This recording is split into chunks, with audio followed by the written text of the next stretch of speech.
Hello and welcome to this month's Croí Connects, where we focus on health and mind.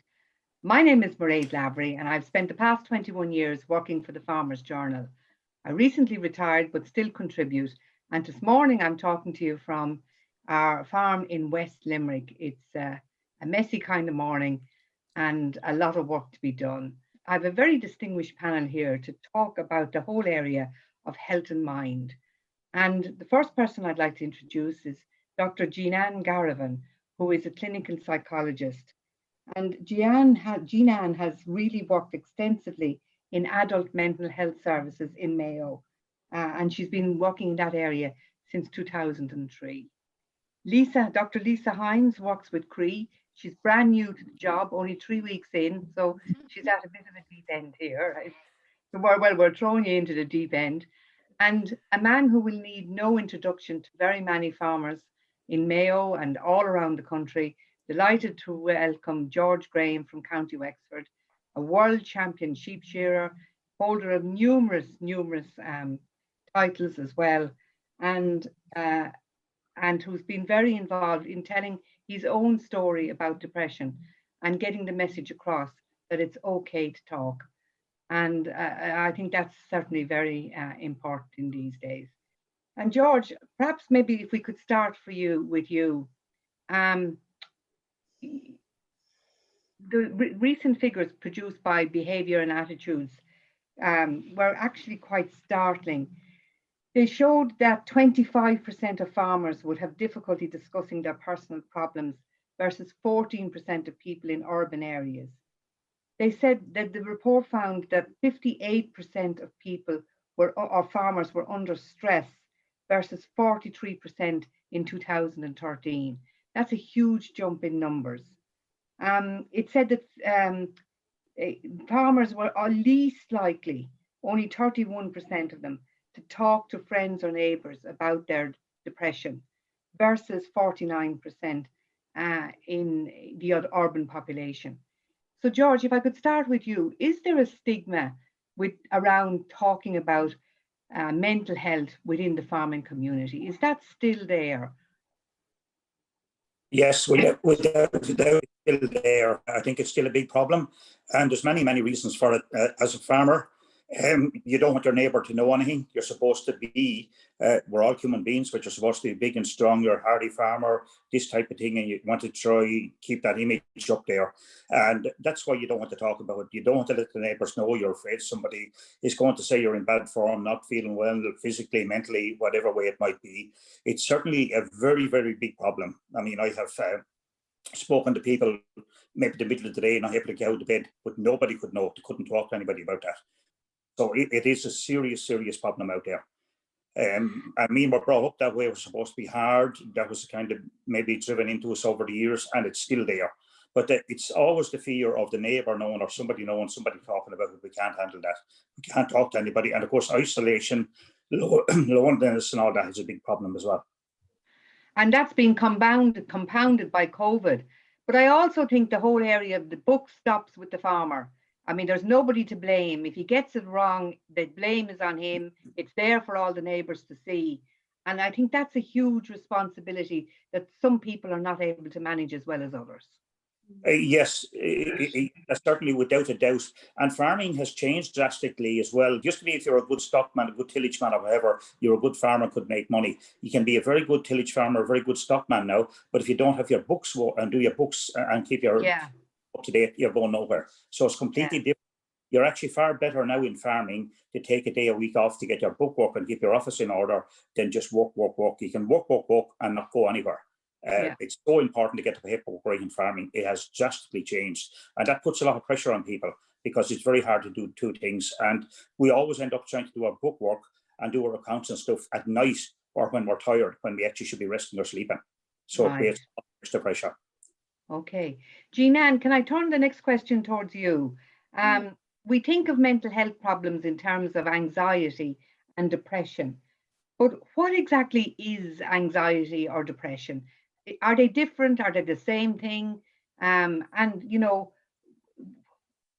how prevalent is that in the adult community? Sure. Thanks, Mairead. Yeah, you're right. Anxiety and depression are the most common type of mental health presentations, and they often co-occur. So you can have a mixture of anxiety symptoms presenting alongside with depression. So maybe I'll just describe them broadly. And of course, they might present with varying levels of severity, from mild symptoms to moderate and to severe. And again, I'm just conscious of a recent study that showed that approximately 50% of all farmers surveyed reported experiencing depression at least one stage, a point in their life, and also anxiety. So that's also quite significant. So what is depression? Depression is a persistent state of low mood, of a lack of joy, a lack of pleasure. It can result in a loss of motivation. It can affect us in our thinking in terms of our ability to concentrate and make decisions. And things that we heretofore found fairly manageable now can feel really difficult and really insurmountable. And there can be real profound feelings of worthlessness and excessive guilt, disproportionate guilt. And it can also affect us physically in terms of biological symptoms of sleep disturbance, such as insomnia or hypersomnia, but yet not feeling rested, or weight gain or weight loss due to changes in appetite, as well as fatigue. And that's a long list of, yes, isn't it? Yes, yeah. yes, and I suppose everybody will experience depression and anxiety in different ways. And just to respond to what is anxiety, and of course we all will experience anxiety at various stages of our life. We'll all experience low moods at various stages of life.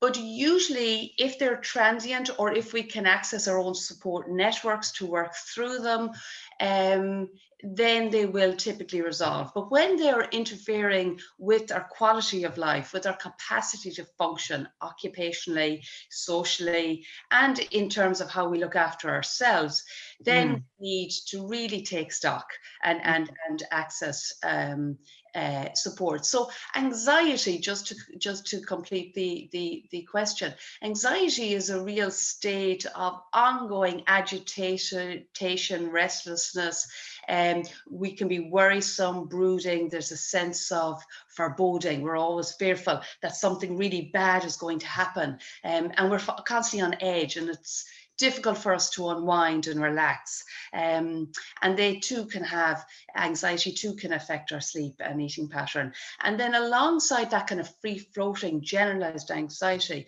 which is a really can, affect us not only emotionally but also physically, are acute discrete episodes of intense anxiety, which we call panic attacks, which are often experienced as out of the blue, which adds to the fear. And that can result in heart palpitating, chest tightness, trembling and shaking to our extremities. We're breathing more quickly. We can feel dizzy. And so for all intents and purposes, Mairead, it can feel like we're about to faint, although reassuringly we won't, because when we have a panic attack, our blood pressure increases. Right. But it also can feel like heart attack. And so that's why often many presentations in A&E for suspected cardiac issues turn out to be stress related. And I think it also, anxiety also plays a role in terms of the production of cortisols and the implications on that for osteoporosis, for vitamin D. It has a knock-on impact on it. I understand, but I remember being told that. And Lisa, just the other area, the area of heart health and mental health. What are we talking about here? Irish farmers have a very high propensity towards cardiovascular disease. And how is that a link to mental health? Yeah, and that's very much the area here in Croí is all things to do with heart health.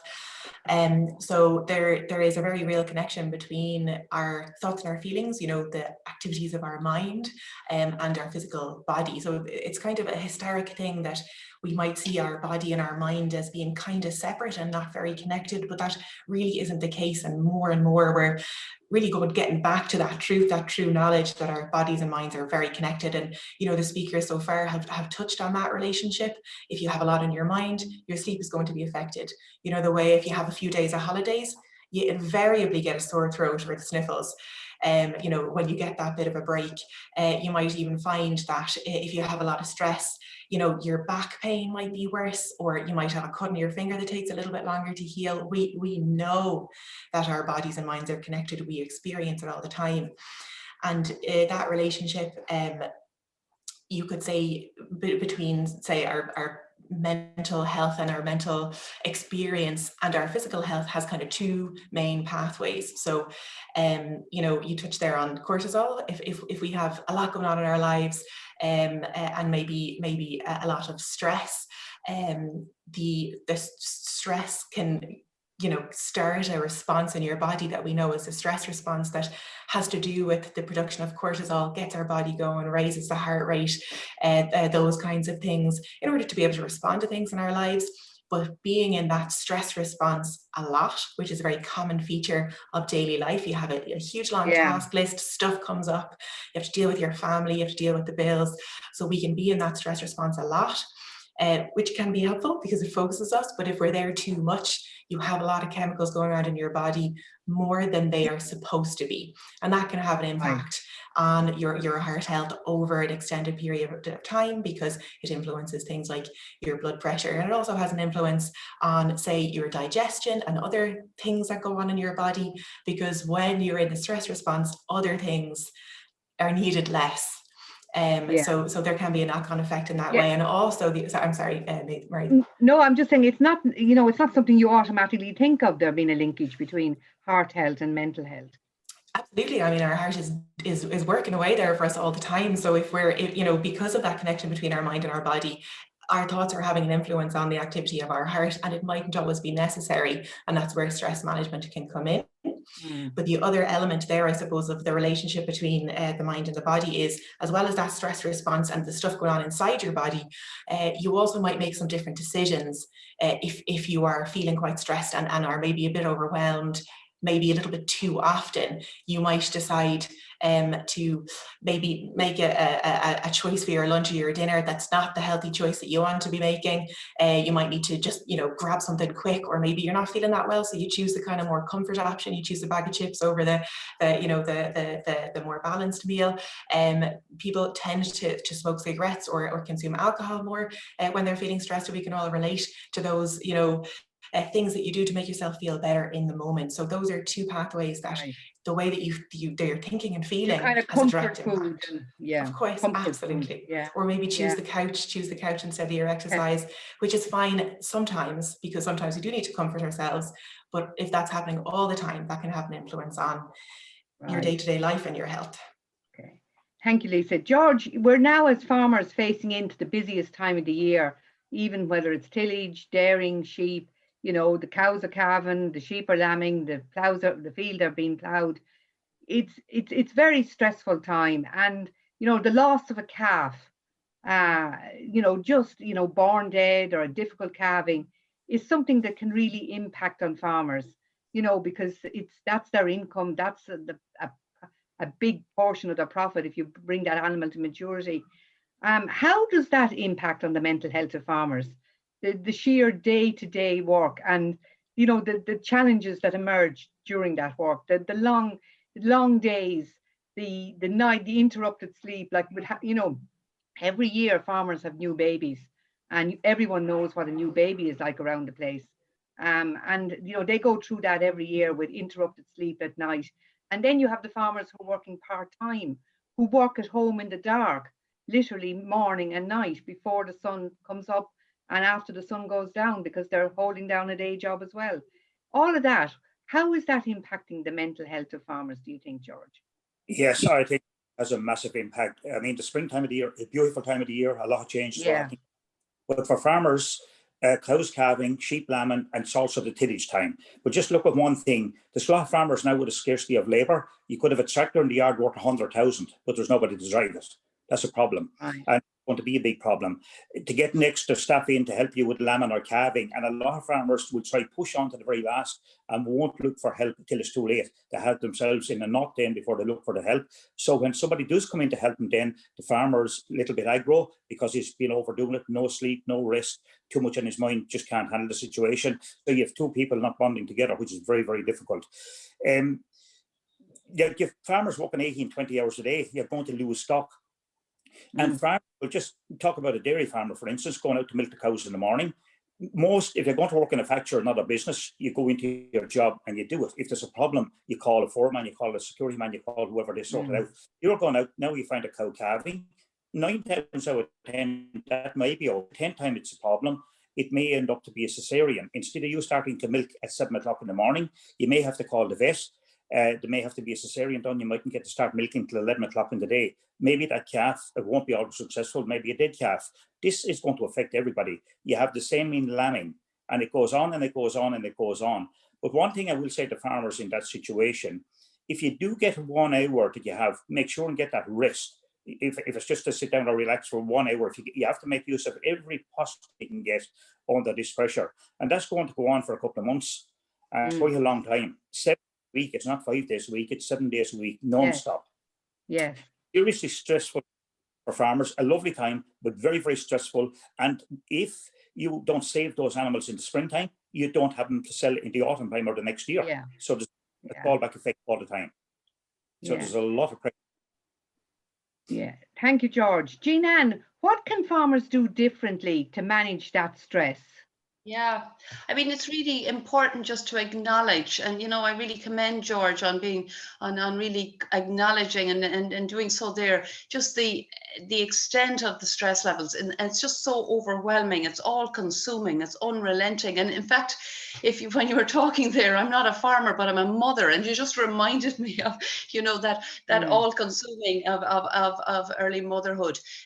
So I think what I'm really struck by, Mairead, is how invested farmers are in their farms, not only financially, but I'm talking about personally, the huge sacrifices they make and that their families make. And yet it strikes me, because of the demands and because of the challenges, that what they neglect is to invest in their most valuable asset. And that, of course, is themselves, is their emotional well-being. And as Lisa says, that means also their physical well-being. And of course, investing in their health and well-being can only mean that continues to sustain and rise to the challenges of farming, of farms. So I think it's back to basics. I mean, George, you're absolutely right. You need to take regular breaks. I think you really need to make very deliberate priorities. And I know this, immediately people think, oh, this is easier said than done. But it's just, in the face of stress, of the situation, we almost find we forget the basic. So basic lifestyle, eating regularly, good sleep hygiene, because we know sleep is so restorative, getting out and getting some aerobic exercise to burn off some of those stress cortisol levels and bring out the happy chemicals in our brain, our endorphins, and breathe. Don't forget to breathe, so, it's gone haywire, come back and breathe. We know actually that taking a good, nice, long inhale and exhale really changes the chemistry in our brains and helps to cool down that part of our brain that's involved in hyperarousal. But just at a very practical level, and so I suppose all of those things are very practical, and I think it's something about finding something that helps you to unwind, to chill out, and if possible, to engage in some other activity. Maybe there might be times where you cannot commit, but to engage in some other activity that's totally separate from your identity as a farmer. Something that gives you another source of joy and interest, but also another source of self-esteem. Lower your expectations, just stop comparing yourself with the farmer down the road. You're not him, you are your person. And just another kind of practical tip, in anticipation of a very busy time, because of course we're now in lambing season, for example, be proactive, proactively plan. Hindsight is a great thing. We can't undo the spilt milk, but it is 2020 vision. We can learn from it. So very deliberately reflect on, well, what was lambing season like last year for me? How did I manage that? What helped me? What didn't help me? What did I find was a benefit? What would I not do again? And really, as George is saying, enlist your supports, both practical and emotional. You know, there's a great thing in farming community and in rural communities in terms of mehels, where we all pool together. And there's something about creating your own emotional mehel. And really, seek the advice and be proactive, and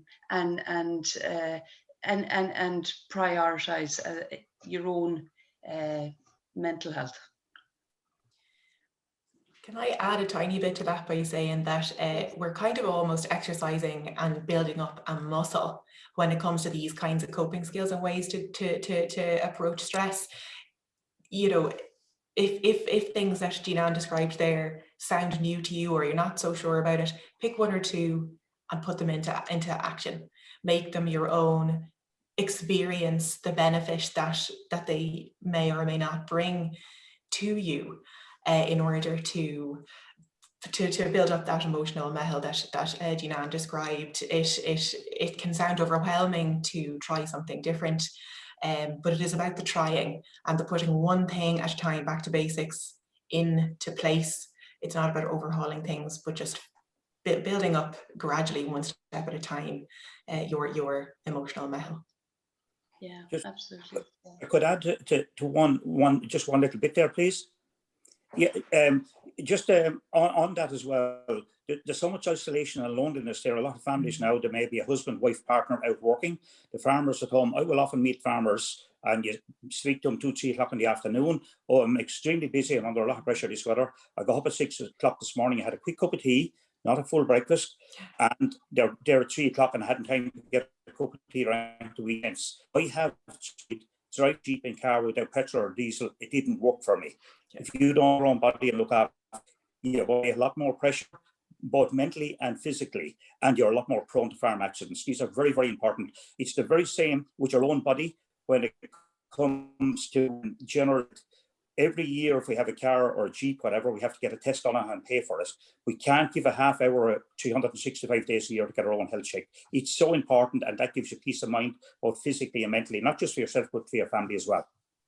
There is resources, but just remember, if you're in a rural area or wherever, you can have all the counsellors, all the professional people and the help in one side of that community.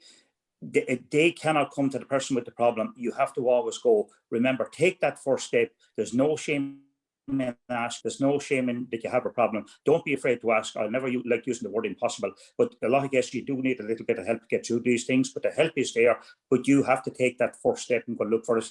And very often, that first step is the hardest step of all. You can never take step 2 before you take step 1.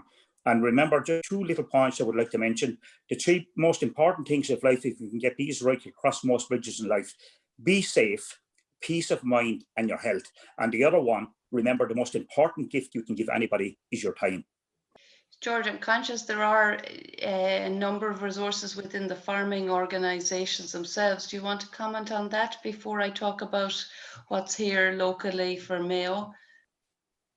Yes, there is resources there. Well, I know I have the Irish Farmers Association, many others. They're linked up to many very, very good organisations, Peter House, etc. And there's many ones in a lot of communities now. There is organisations there, and they are there, and there's a lot of great people, and they're there to help you and support you.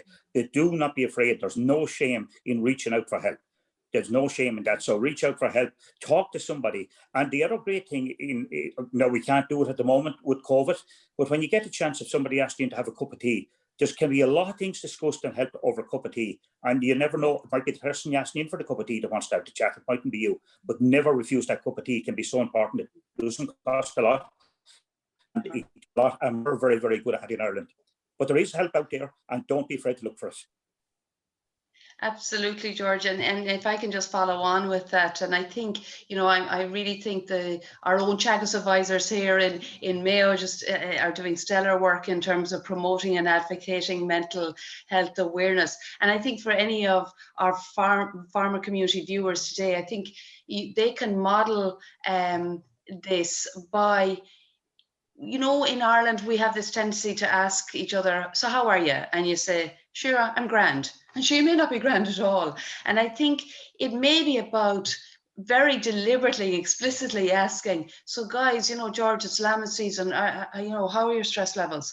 Come here, how are you managing now to take a little bit of time so as to decompress or to relax? Because I think by being very explicit, you're giving permission for your fellow farmer to acknowledge their distress, because as you say, otherwise they may not feel that's permitted, or may fear that might be judged, because I need to, as you said at the beginning, I need to keep on top of the work, and I can't show any sign of vulnerability and weakness. So I think that might be just, it's really important within their own community to start that conversation. And just to say for our viewers that approximately 25% of all consultations by GPs are in relation to mental health difficulties. So if after hearing this clip that you're feeling, I need to consult with my GP, you will not be the only one. And as George, I really agree, throughout my clinical practice, I've always said to clients, there is nothing that can't be talked about. In other words, everything can be talked about. And it's really important to name feelings, because then they're almost, those names can be hooks to make sense of things. And as you rightly say, there starts the process and things can change.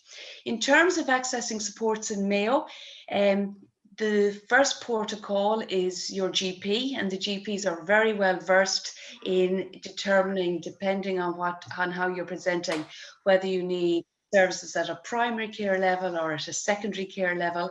So services at a primary care level include counselling in primary care services, and therefore medical card holders, but also now because of COVID, they've also extended that service to non-medical card holders. In terms of other services at primary care level here in Mayo, we have also the Family Life Centre, which provides kind of low rate sliding scale counselling services. If your presenting difficulties warrant a more secondary adult mental health services, they are community based here in Mayo, and again via the GP, there's a community mental health team per your address area. They're geographically defined, and that's a multidisciplinary team, so that's housed with psychiatry, psychology, social work, occupational therapy, and nurses. And I think it's also worth mentioning here in Mayo, we have a Mindspace Mayo, which is for young people aged between 15 and 24, and that is a self-referral, or it can be referred via GP, and they're also providing now online services as well, given the current COVID context. And then for children, worth saying, there is obviously the child primary care psychology services, child and adolescent mental health services as well.